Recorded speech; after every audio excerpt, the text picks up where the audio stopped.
Hi friends, இன்றைக்கி வீடியோவில் என்ன ரெசிபி பார்க்க போகிறீங்க அப்படின்னா மகாராஷ்டிரியன் ஸ்பெஷல் கொஷிம்பீர் அப்படின்னு சொல்லலாம். 3 விதமான வெஜிடபிள்ஸை வச்சு நம்ம வந்து இன்றைக்கி கொஷிம்பீர் செய்ய போகிறோம். வெயில் நேரத்துக்கு ரொம்ப குளிர்ச்சியாக, ரொம்ப சில்லான்னு சொல்லலாம்.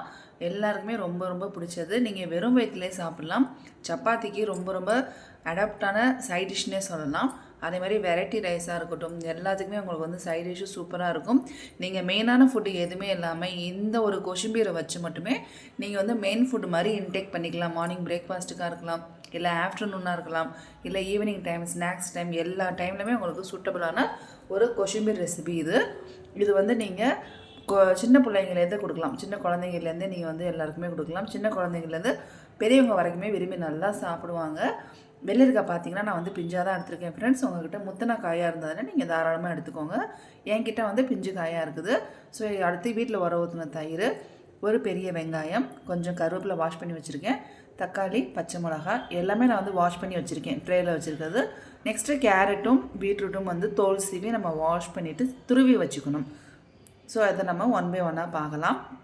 இப்போ நம்ம வந்து எதெல்லாம் ஃபஸ்ட்டு ரெடி பண்ணணும் அப்படிங்கிறத பார்க்கலாம். ஃபஸ்ட்டு நம்ம வெள்ளரிக்காய் வச்சு செய்யக்கூடிய கொஷிம்பீர் வந்து ரெடி பண்ணிடலாம். வெள்ளரிக்காய்க்கு ஒரு பெரிய வெங்காயமும் ஒரு தக்காளியும் நைஸாக கட் பண்ணி எடுத்துருக்கேன். பச்சை மிளகா காரத்துக்கு ஏற்ற மாதிரி ஒன்று நான் எடுத்துக்கிட்டேன். ரொம்ப அதிகமாக வேண்டாம், ஏன்னா நம்ம பச்சையாக சாப்பிட போகிறோம்.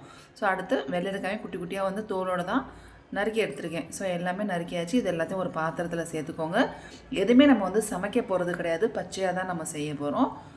இப்போ நிலக்கடலை பொடி, நம்ம வந்து நிலக்கடலை வறுத்து அரைச்சி வச்சுருக்க பொடி மகாராஷ்டிராவில் எல்லார் வீட்லேயுமே ஸ்டாக் இருக்கும். அதனால தான் நான் டேரெக்டாக யூஸ் பண்ணிக்கிட்டேன்.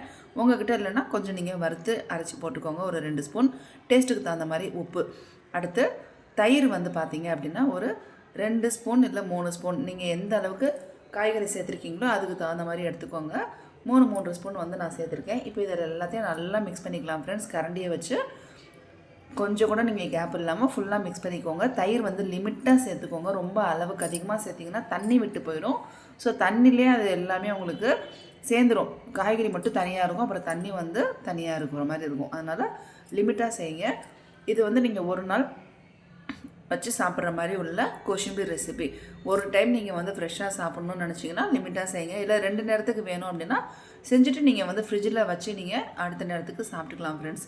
இப்போ நான் காட்டக்கூடிய 3 விதமான கொஷிம்பீரும் அதே மாதிரி தான். ஒரே நாளில் சாப்பிட்டு முடிச்சிடுங்க. ஏன்னா நம்ம பச்சையாக செஞ்சு சாப்பிட்றதுனால அடுத்த நாளைக்கு நீங்கள் வச்சுக்காதீங்க. இது எல்லாமே நல்லா மிக்ஸ் பண்ணியாச்சு. நான் அந்த யூஸ் பண்ண 3 ஸ்பூன் தயிர் வந்து இதுக்கு கரெக்டாக இருக்குது. ஸோ ஃபஸ்ட்டு கொஷிம்பீர் ரெசிபி உங்களுக்கு ரெடி ஆகிடுச்சு ஃப்ரெண்ட்ஸ். இப்போ நெக்ஸ்ட்டு நம்ம கேரட்டை வச்சு நம்ம வந்து கொஷிம்பீர் செய்யலாம். கேரட்டை வந்து இப்போ நம்ம தோல் சீவிட்டு நல்லா வாஷ் பண்ணிவிட்டு துருவி எடுத்துக்கிட்டேன். இந்த கேரட்டுக்கு ஏற்ற மாதிரி ஒரு பச்சை மிளகாயும் கருவேப்பிலையும் கொஞ்சம் நைஸாக கட் பண்ணி எடுத்துக்கிட்டேன். இதுக்கு நாம் தடுக்கா கொடுக்க போகிறோம். கேரட் கொஷிம்பீருக்கும் சரி, பீட்ரூட் கொஷிம்பீருக்கும் சரி நம்ம மேலேருந்து தடுக்கா கொடுக்க போகிறோம். அதுக்கு முன்னாடி நம்ம கேரட்டோட என்னெல்லாம் மிக்ஸ் பண்ணணும், பீட்ரூட்டோட என்னெல்லாம் மிக்ஸ் பண்ணணுங்கிறத பார்த்துக்கோங்க. ஸோ சைடில் வந்து கேரட்டை வேறு பாத்திரத்தில் மாற்றிட்டு பீட்ரூட்டையும் துருவி நான் வந்து ரெடியாக எடுத்து வச்சுக்கிட்டேன். பீட்ரூட்டுக்கு தேவையான பச்சை மிளகாயும் நறுக்கிட்டேன், கருவேப்பிலையும் நறுக்கி வச்சாச்சு. இப்போ பாருங்கள், 2 கிண்ணத்துலேயுமே நான் வந்து ஒரு கிண்ணத்தில் கேரட்டும் ஒரு கிண்ணத்தில் பீட்ரூட்டும் நான் வந்து எடுத்துக்கிட்டேன். இப்போ 2க்கும் தேவையான அளவுக்கு நான் வந்து தயிர் சேர்த்துக்கிறேன்.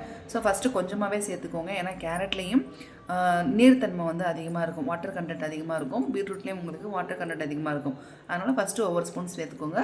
அடுத்து நிலக்கடலை பொடி 2லேயுமே வந்து ஒவ்வொரு ஸ்பூன் சேர்த்துருக்கேன். ஸோ இது அடுத்து டேஸ்ட்டுக்கு தகுந்த மாதிரி கொஞ்சம் உப்பு, 2லேயுமே உப்பு சேர்த்துக்கோங்க. உப்பு இல்லாமல் டேஸ்ட்டு நல்லா இருக்காது.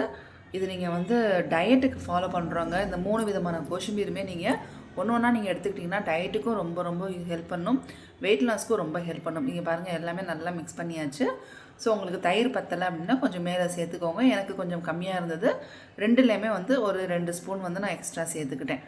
ஸோ வந்து நல்லா மிக்ஸ் பண்ணிவிட்டு இப்போ நம்ம வந்து தடுக்கா கொடுத்துக்கலாம்.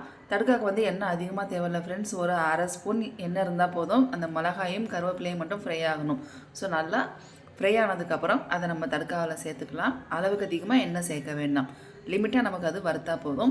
ஏன்னா இந்த கொஷிம்பீர் இந்த 2க்குமே பார்த்தீங்க அப்படின்னா பச்சையாக இருக்கிறதுனால நமக்கு இந்த மிளகாயும் கருவேப்பிலையும் நம்ம வந்து தடுக்கா கொடுக்கும்போது அதோடய ஃப்ளேவர் வந்து ரொம்ப டேஸ்ட்டு நல்லாயிருக்கும், சூப்பராக இருக்கும் ஃப்ரெண்ட்ஸ். நீங்கள் வந்து எதையுமே இதுலேருந்து எடுத்து கீழே போடணும் அப்படிங்கிறது அவசியமே இல்லை.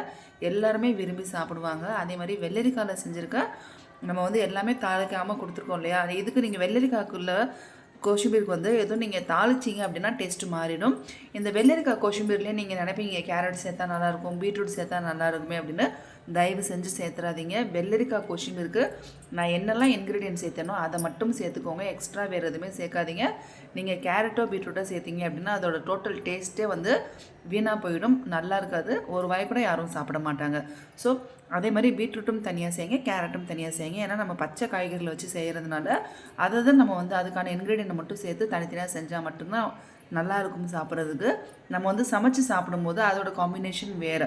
ஸோ இது மாதிரி பச்சடியாக சாப்பிடும்போது இந்த இன்க்ரீடியன்ட் அதுக்குன்னு உள்ளதை மட்டும் யூஸ் பண்ணிக்கோங்க. நான் செஞ்சு காமிச்சிருக்க ப்ரொசீஜரில் நீங்களும் ட்ரை பண்ணி சாப்பிடுங்க.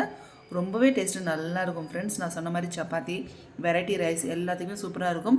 நீங்கள் வெறும் வாயிலே சாப்பிட்லாம், டயட்டுக்கும் நீங்கள் வந்து எடுத்துக்கலாம், வெயிட் லாஸ்க்கும் நல்லா ஹெல்ப் பண்ணும். ரொம்ப ஹெல்த்தியான கோஷிம்பீர் பச்சடி. தமிழில் இதுக்கு வேறு எதுவும் பேர் இருந்தால் மறக்காமல் சொல்லுங்கள். சேனலை மறக்காமல் லைக் பண்ணுங்கள், ஷேர் பண்ணுங்கள், கமெண்ட் பண்ணுங்கள், சப்ஸ்கிரைப் பண்ணிவிட்டு பக்கத்தில் இருக்க பெல் பட்டனை ப்ரெஸ் பண்ணுங்கள். அப்போ தான் நான் போடுற வீடியோஸ் நீங்கள் உடனே பார்க்கலாம். ஸோ அதில் நீங்கள் வந்து சாப்பிட்டுட்டு மிச்சம் இருந்ததுன்னா ஃப்ரிட்ஜில் வச்சுருங்க. அது மாதிரி செஞ்சுட்டு கொஞ்சம் டைம் இருக்குது அப்படின்னா நீங்கள் செஞ்சுட்டு ஃப்ரிட்ஜில் வச்சுட்டிங்க அப்படின்னா நல்லா சில்லுன்னு இருக்கும். மறக்காமல் எல்லோரும் ட்ரை பண்ணுங்கள் ஃப்ரெண்ட்ஸ். சாப்பிட்டு ஹெல்த்தியாக இருங்க. தேங்க்ஸ் ஃபார் வாட்சிங்.